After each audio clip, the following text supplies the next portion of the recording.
Salut à tous, alors vous vous êtes toujours demandé quelle était la différence entre les nouveaux écouteurs AKG de Samsung, vendus dans le S8 ou dans le S9 par exemple, ou les écouteurs de Samsung, les blancs, les standards, les anciens. Et bah c'est ce qu'on va voir dans cette vidéo, allez à tout de suite.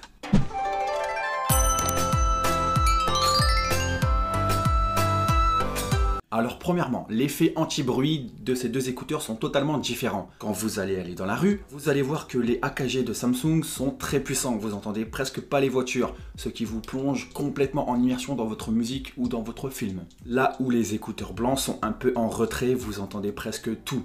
Niveau confort, je trouve que les deux sont quasiment à égalité, sauf une chose. Les écouteurs blancs de Samsung ont la chance d'être des semi-intra-auriculaires. C'est-à-dire que quand vous êtes dans votre lit et que vous tournez votre tête par exemple, si vous voulez regarder un film sur la droite ou sur la gauche, vous n'aurez pas cette sensation d'écrasement des écouteurs qui vous rentrent dans l'oreille. Là où les AKG, voilà, c'est un peu plus compliqué. En soi, au niveau du son, c'est complètement différent. Jusqu'à quand je fais mon montage vidéo, c'est-à-dire sur du gaming ou sur autre, je suis obligé d'utiliser les écouteurs AKG pour avoir un maximum de détails et surtout pour synchroniser le son du micro avec ma voix qui est dans la vidéo. Ce que j'aurais du mal avec les écouteurs blancs de Samsung. Car oui, les écouteurs de Samsung ont beaucoup plus de détails. Que ça soit au niveau grave, médium, aigu, c'est parfaitement équilibré. En fait, quand j'ai les écouteurs AKG, j'ai l'impression d'avoir mon casque Bose QC35. Oui, j'abuse, les écouteurs de AKG n'ont pas une telle précision comme le QC35, mais on s'y rapproche. En ce qui concerne les écouteurs de Samsung, les blancs, on voit que les graves sont complètement en retrait. En fait, ça manque de précision un peu partout. Alors, en ce qui concerne le prix, pour les écouteurs Samsung blancs, on est à 14 € environ. Vous pouvez peut-être les trouver moins chers. Et les AKG de Samsung, on peut les retrouver à environ 100 €. Je les ai déjà vus à 75 €, à 110 €, ça dépend où est-ce que vous les achetez. Alors oui, pour certains, ça peut faire cher pour des écouteurs, mais croyez-moi, ça vaut le coup.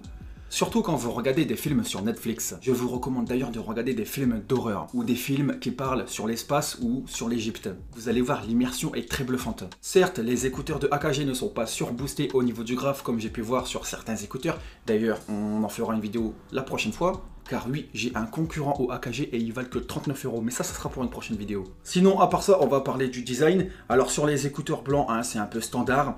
Alors, certes, ça fait des nœuds, mais on voit bien que son fil est bien plat quand même. Donc voilà, c'est pas ces écouteurs-là qui feront le plus de nœuds.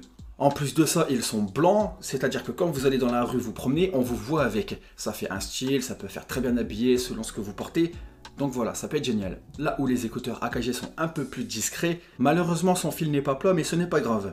Car en fait, on a un espèce de fil tressé et ça vous permet de faire le moins de nœuds possible. Dans le pire des cas, si vous faites un nœud, c'est très facile de le démêler en fait. Par contre, attention, au niveau des écouteurs tout en haut, ce n'est pas ce même type de fil. Alors bien sûr, sur les écouteurs blancs de Samsung ou les AKG, oui, vous pourrez augmenter le son, baisser le son, passer à la musique suivante, play ou pause. Et surtout, vous aurez un micro, donc vous pourrez passer des appels téléphoniques avec. Alors sur ces deux types d'écouteurs, il est tout à fait possible d'enlever les embouts, c'est-à-dire si la taille vous correspond pas, etc. Donc voilà, j'en ai fini avec ces écouteurs. Si vous avez des questions, n'hésitez pas à les poser dans les commentaires. Aussi, hein, si vous avez aimé la vidéo. Moi, je vous dis à la prochaine pour une prochaine vidéo. Allez, salut!